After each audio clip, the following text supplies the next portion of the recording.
wonderful and really kind of special material that over the years, that if some of it could be remembered and preserved and passed down, that's basically what it's all about. And my way of doing it is to teach language and to sing the songs. Yeah, that's good.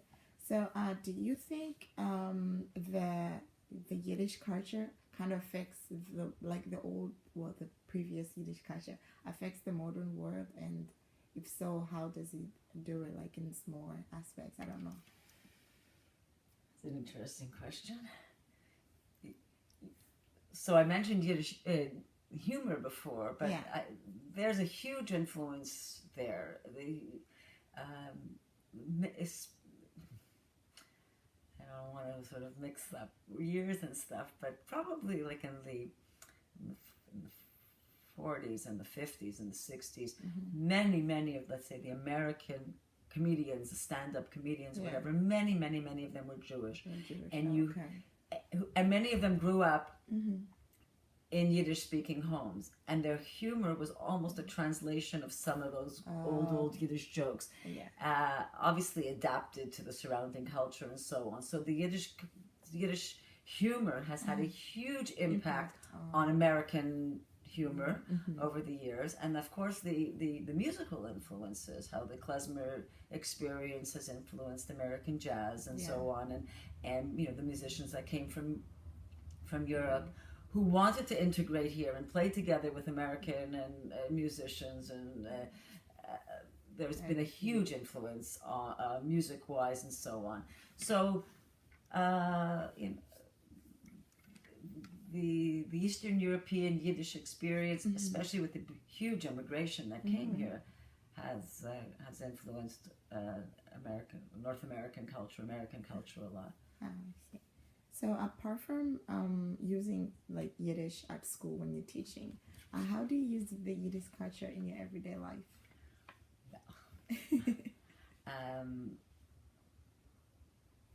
So besides the teaching, I do a lot of singing, and I go to a lot of senior citizens residences where people there, if they're not born Yiddish speakers, let's say my parents' generation that were born into Yiddish speaking homes, so and for the senior citizens who are, some of them are could be physically disabled, some are a little bit demented, but if you sing a Yiddish song, it just brings back so many memories. There are people, the people who are cognitively well will just love to sing along and share the songs, and we can talk about stuff and whatever.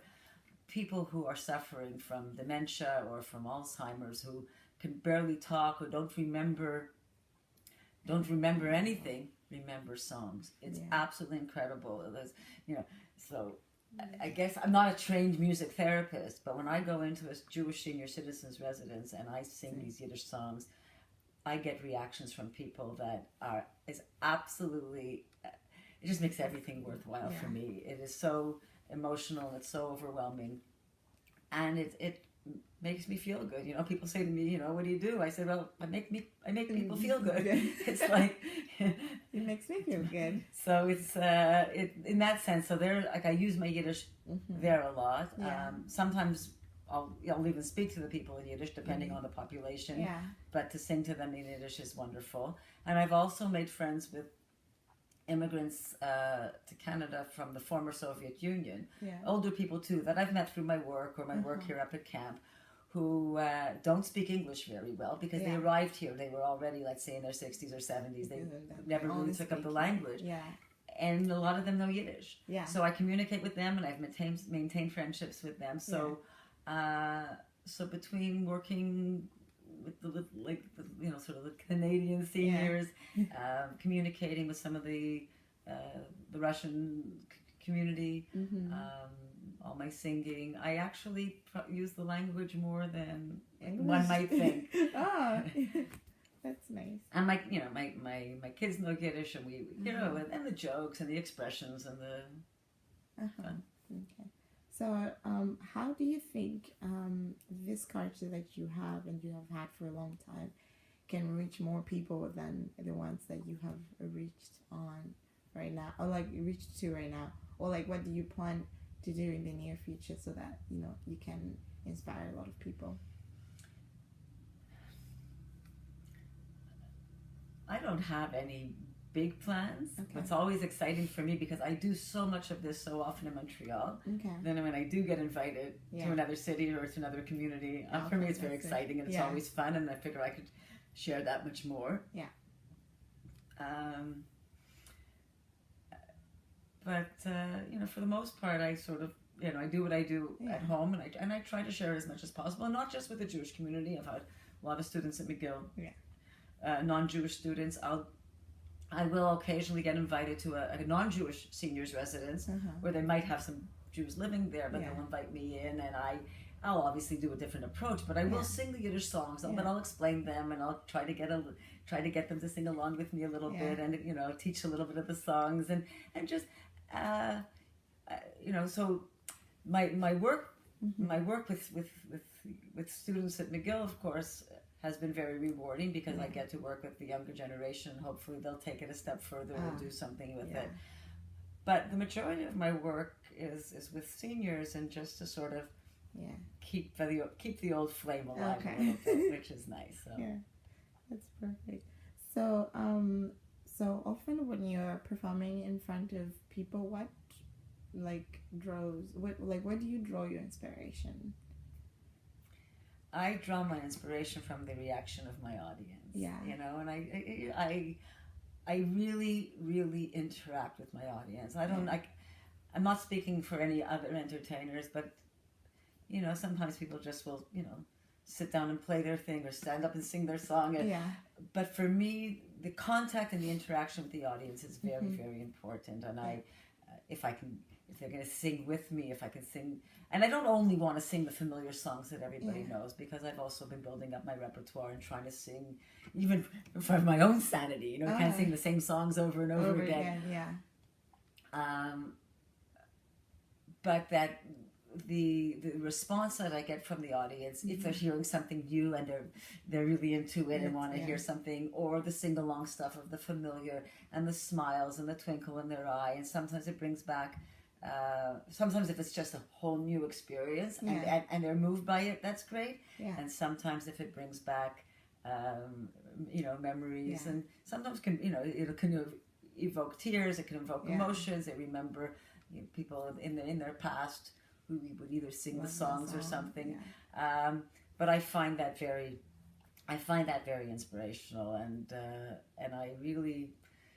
And it's not that something I do so intentionally, but I do find that I really make very close contact with audiences, and obviously if it's a very large audience, it's a little bit more difficult. But even then, there's always a few.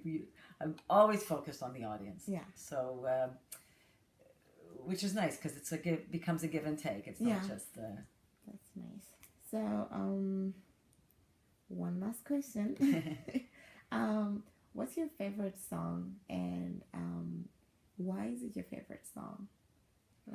Obviously, I wouldn't understand, so I want you to tell me at least what the lyrics mean. My favorite song. I have a few. Probably the one that comes to mind is called, in Yiddish, it's called Margarit Kalach, and in English it translates as Daisies. And it's a love song. And the love songs of the past and the Yiddish love songs, sometimes what's so wonderful, like today, the love songs or the movies or the books or whatever, they're very graphic, they're kind of in your face. The thing about the Yiddish love songs is they're more suggestive. So they leave a little bit more to the imagination. And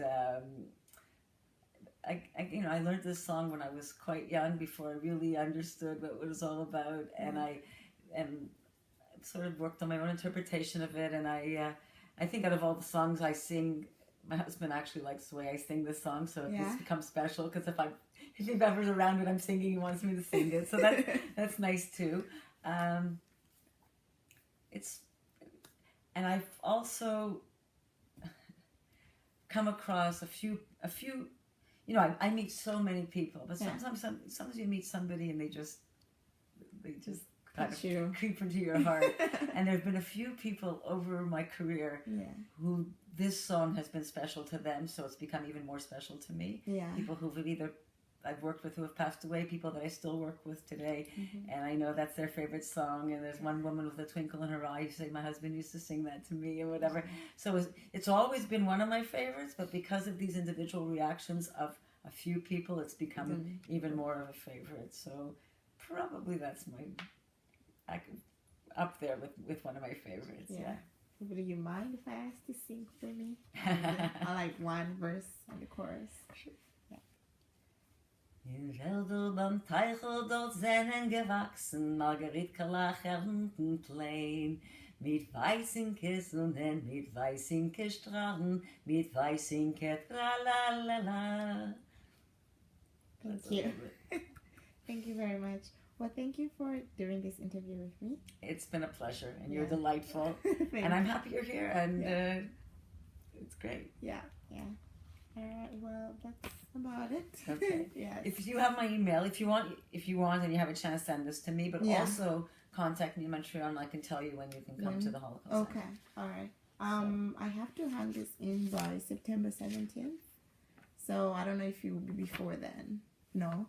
Okay. I won't be there before.